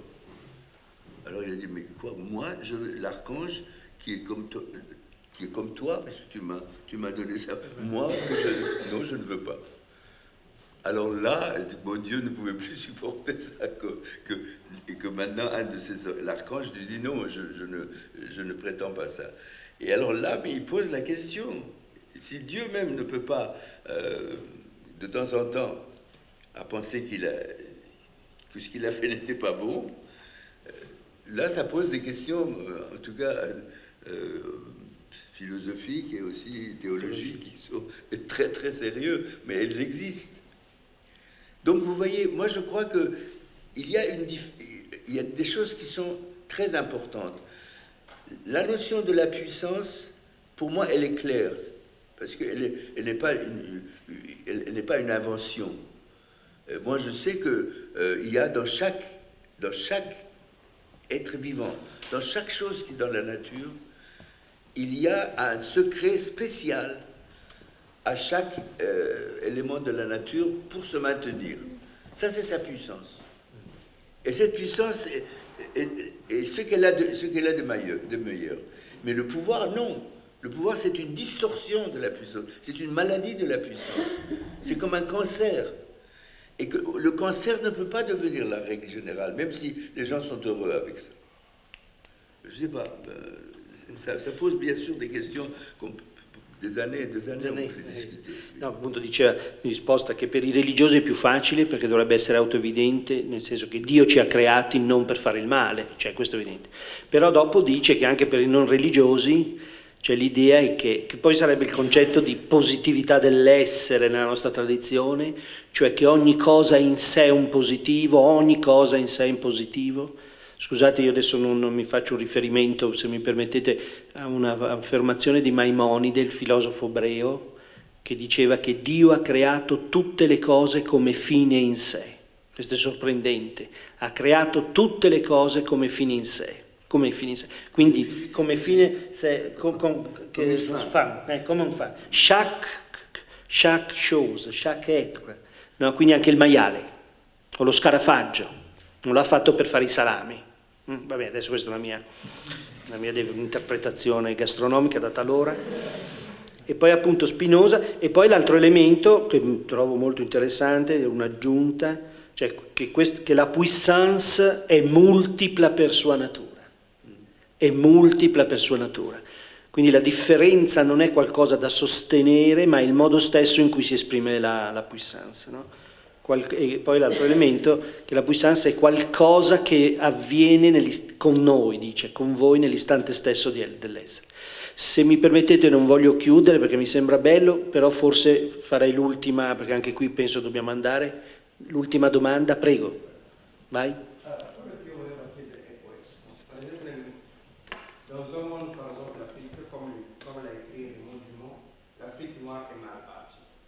Dans un monde auquel même le pauvre n'a même plus, lui empêche même cette force de se développer en soi-même. Comment pouvons-nous sortir de ce paradigme? J'ai pas compris. C'est-à-dire que vous avez par exemple dit au début que tant que le lion ne raconte pas sa propre histoire, cette histoire de la chasse ne restera qu'à la merci du chasseur. Et cela, moi, ce que je voulais dire, c'est que dans la mesure où, par exemple, dans le titre écrit par Raymond Dumont, il dit que l'Afrique noire est mal partie. Comment pouvons-nous sortir dans une situation dans laquelle même le noir ne peut pas sortir de sa propre force, puisque même cette force lui est empêchée par rapport à votre interprétation? Comment nous pouvons faire pour sortir le peuple noir de cette situation dans laquelle même cette puissance ne peut pas générer? Non, ça je crois que, vous savez, ça c'est... D'abord, regardez, moi j'étais en Afrique pendant des années, j'étais au Mali pendant 4 ans, et puis après j'aime beaucoup l'Afrique, je connais en Afrique des gens aussi qui sont extrêmement... qui sont vraiment des hommes exceptionnels, des êtres exceptionnels. Mais aujourd'hui, justement, l'Afrique est devenue le pays qui cherche, pas toute l'Afrique, pas du tout l'Afrique profonde, mais l'Afrique qui domine, l'Afrique qui a les États. Et elles ont le plus grand complexe justement devant ce que l'Occident dit d'eux. C'est pas, les Africains sont des êtres extraordinaires. En fait, très souvent, ils sont plus proches de la nature. Les sages africains, tout ça, la mythologie africaine. Mais le problème, c'est que ils veulent devenir l'autre. Au lieu de devenir un Africain dans toute sa beauté, dans toute sa puissance, parce que quand même, vous étiez beaucoup plus proche de ces gens que je donne en exemple, c'est-à-dire les gens avant ce qu'on appelle aujourd'hui la civilisation moderne. C'est-à-dire ils étaient des gens qui savaient vivre et qui étaient en même temps libres. Mais on ne va pas discuter de ça longuement. Mais seulement, le fait est qu'aujourd'hui, c'est le monde occidental, le monde non-africain, et encore pas tout le monde, mais le jeu de l'argent, le jeu d'une certaine économie qui est une économie vraiment monstre sur le plan de la destruction des êtres humains, mais qui est simplement pour faire de l'argent. Bon, alors, vous n'avez pas, pendant des années, on vous a privé de tout ce qui est considéré aujourd'hui comme moyen de supériorité, et maintenant, vous êtes en train de passer le pire, c'est-à-dire la maladie de devenir l'autre. C'est-à-dire, vous voulez devenir l'autre qui vous a, pendant des années et des années, vous a fait souffrir. Bon, alors maintenant, vous devez en payer le prix pendant quelques générations, jusqu'à ce qu'une autre génération dise non, on veut être africain, un point c'est tout. On ne veut pas être américain ou français ou italien. Et là, vous gagnerez à ce moment-là beaucoup. Maintenant, ça prend du temps, oui. Parce que regardez ce qui se passe. Parce que chez vous, c'est la même chose que ce qui se passe par exemple en Iran, tous ces milieux religieux qui veulent devenir quelque chose d'autre qui n'a rien, tout le mal qu'ils ont souffert, maintenant, c'est une espèce de revanche. C'est toujours un jeu de pouvoir. Ce n'est pas un jeu de puissance. Je ne sais pas si je me suis fait comprendre. Oui, sì. No, ha detto velocissimamente che l'Africa, chiaramente non tutta l'Africa, ma l'Africa quella più potente, è vittima in qualche modo dell'ideologia occidentale perché vuole diventare esattamente altro da sé, cioè vuole diventare quell'Occidente che l'ha sfruttata e che l'ha ridotta. E dice: questo non è solo un problema dell'Africa, ma anche di altri paesi che vogliono esattamente diventare l'altro, mentre il problema sarebbe la puissance non è mai quella dell'altro, ma è la propria. Sarebbe questo il tema, che la puissance è sempre la propria. E nel momento in cui tu vuoi diventare altro, cadi vittima di questa trasformazione della puissance in potere, cadi vittima del potere e paghi questa rinunciando alla tua puissance. Bene, io ringrazio tutti, facciamo un applauso.